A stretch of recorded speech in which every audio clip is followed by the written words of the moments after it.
Hey everybody, how you doing? Great Saturday to you, and I hope wherever you are, you're safe, sound, and healthy.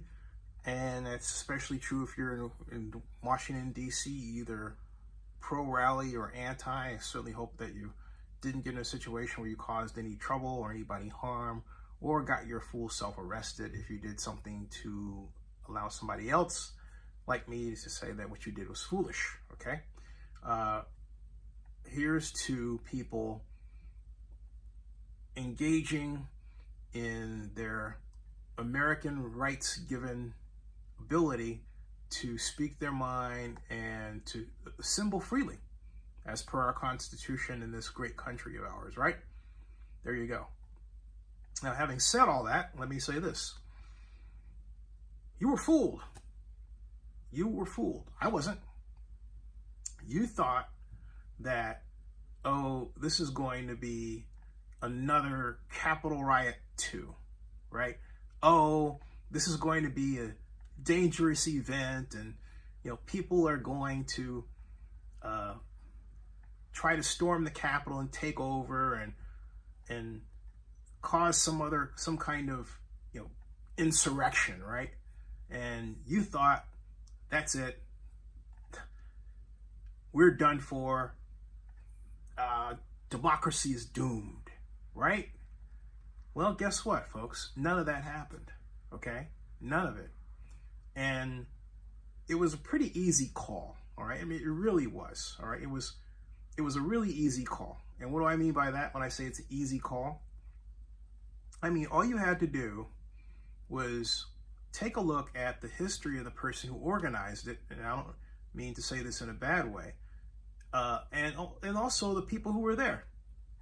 My first clue, you want to know that my first clue that this thing was not quite at all the scale of the Capitol riots? I'm putting this on social media as I talk. I'll tell you the first clue. You're going to say, what? But yeah, my first clue was that one of the most popular, if not the most popular live stream on this was made by somebody of my complexion. That's right, black.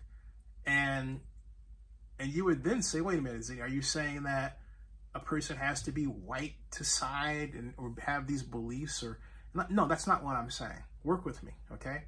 What I'm saying is that the song and dance we were given was, well, this is another rally organized by white supremacists, okay? How many times have you heard that? How many times have you been presented with a storyline where, oh, hey, someone white supremacist was involved, right? That's been quite a bit, okay? But the reality is that you had a number of people who looked like me involved, and many of them were security. They were standing up there protecting Matt, getting paid. And it's not that they were there just to get paid. Hey, folks can decide they want to get paid to do something. It's a free country, freedom of job choice, right?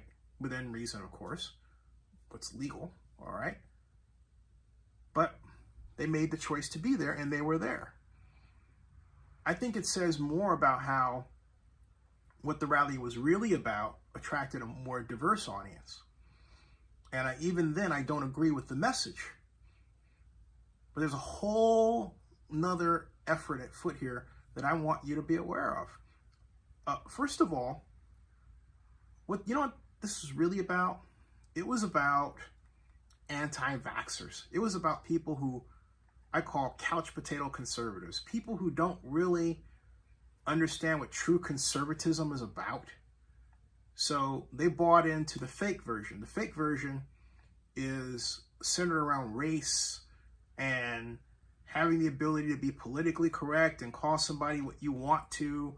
It has to do with being sexist if you want to, and basically just being a cad and hurting other people's feelings. You feel like it's okay, it's a free country, I can do this. And then they'll follow up and say that they're conservative. Take a look at current Georgia Governor Brian Kemp and the commercial he put out and the crack that he made about, gathering up or rounding up illegal aliens and taking them home himself. And then he says, yeah, I said that, all right? In other words, it's more important to that kind of conservative to be insulting rather than the real true conservative, which really only cares about the operation of the market economy.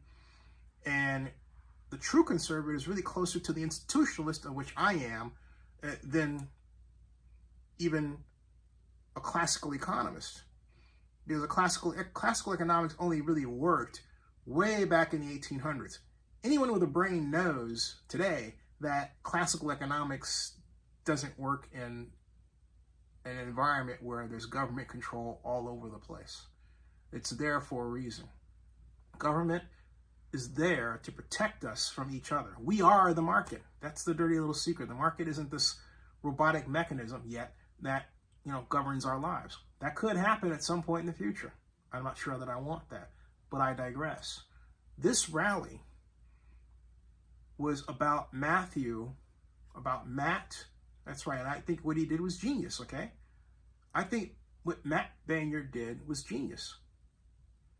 He pulled out the latest version of this Trump/GOP playbook, which says, I'm going to plan this Met rally, and I'm going to give it a message that I really have no intention of delivering. And that is, he made it all about the Capitol riots. Everything was justice for them, and right? But that wasn't really the effort. If you actually listen to them, it was about anti-vaxxers and freedom and the idea that the vote wasn't counted properly, okay? In other words, what is going on here is a continuation of a sort of a button pushing that conservatives believe works to get them reelected. And so they want to continue to remind you of these ideas as we lead to the midterm election. That's what this is about. This wasn't about storming the Capitol. This wasn't about getting into fights with the Capitol Police. This wasn't about anything like that. And once again, the media took the bait because it was looking, the journalist part, not the bloggers, they were looking for a fight.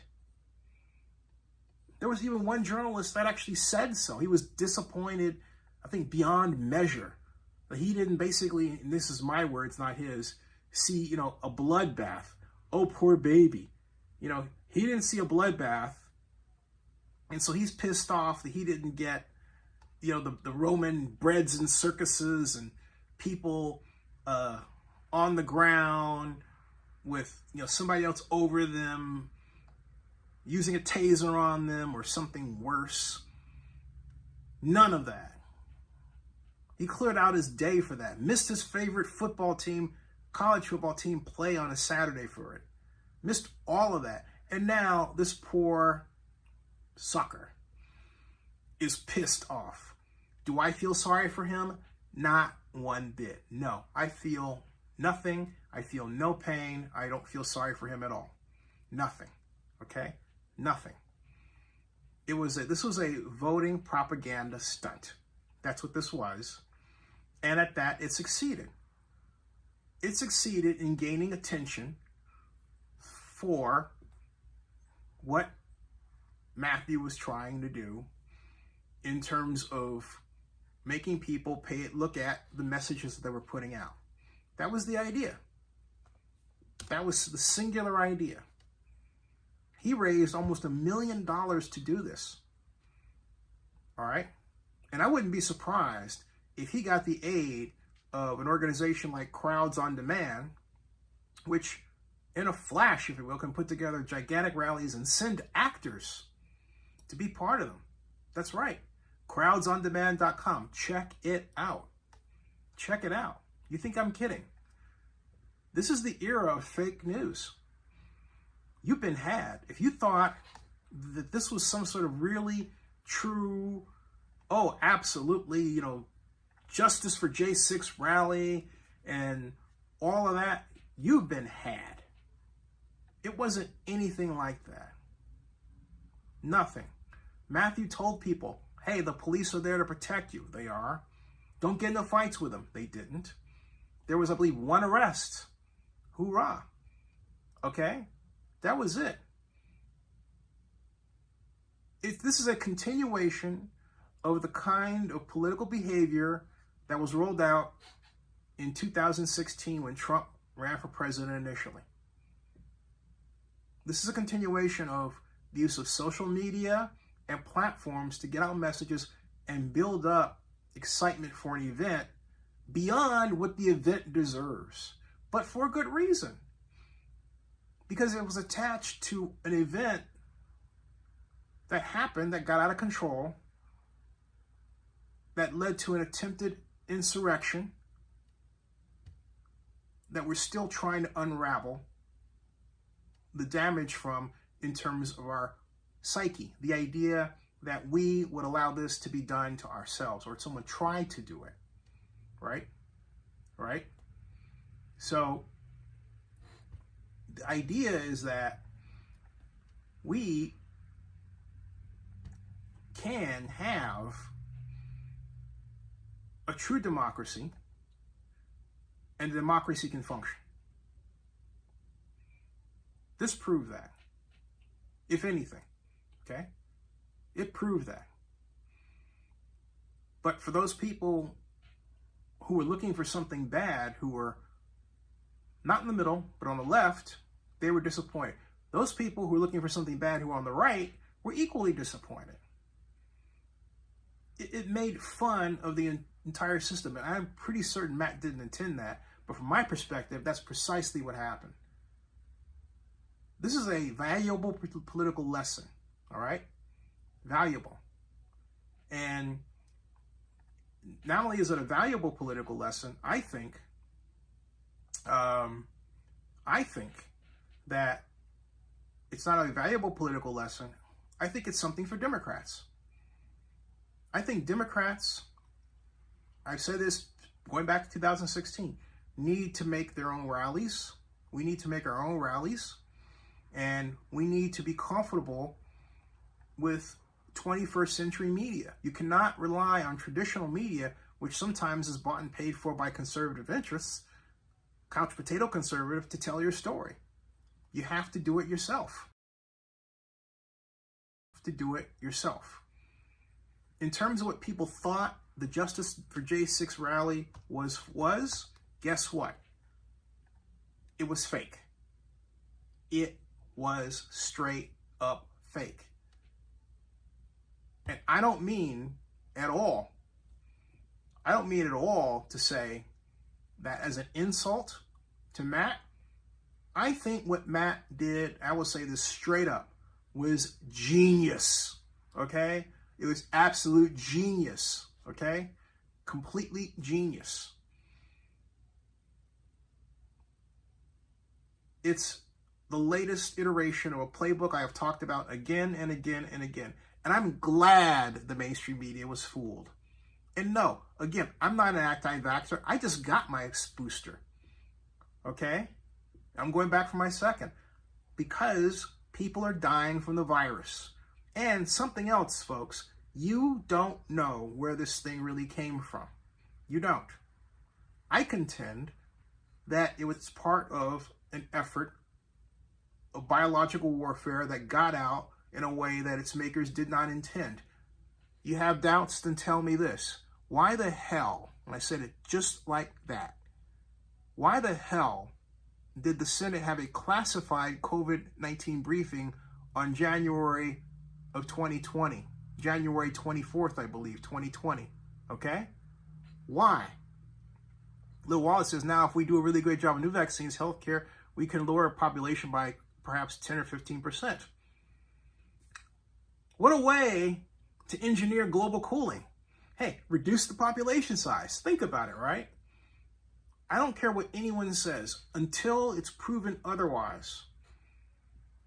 It's smart to wear a mask because we're at war.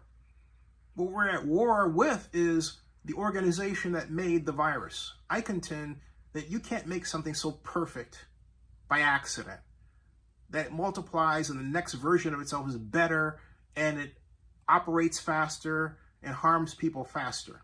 Fortunately, it doesn't kill them. Well, it does, but not in the same, not faster as we thought, okay? Lua says it's a war with faith. I think so. I think you're absolutely right. I choose to believe in God, a war with God. That's true. But Lil Wallace, think about it this way, okay? Maybe it's also the devil at work. When you say the war with God, we tend to forget that there is a devil, right? We tend to forget that good and evil are always warring with each other, okay?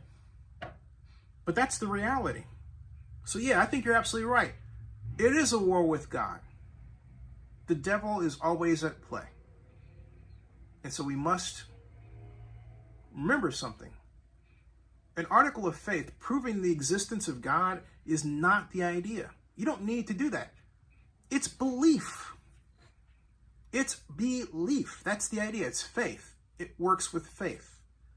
As stupid as that might sound, the power of belief is incredible. You should try it sometime. So, again, I thought Matt and I are not from the same political stripe, but from a standpoint of political engineering, we're right in the same boat. I thought what Matt did was genius. He essentially punked the mainstream media. Now, I don't think he'll ever get up to a mic and say that because it would ruin his talking points, and I think he has a couple of investors that would be unhappy with him. But that's the truth. That's the truth. Subscribe to Zenny62 and bookmark oaklandnewsnow.com. That ends this broadcast. Thanks for participating.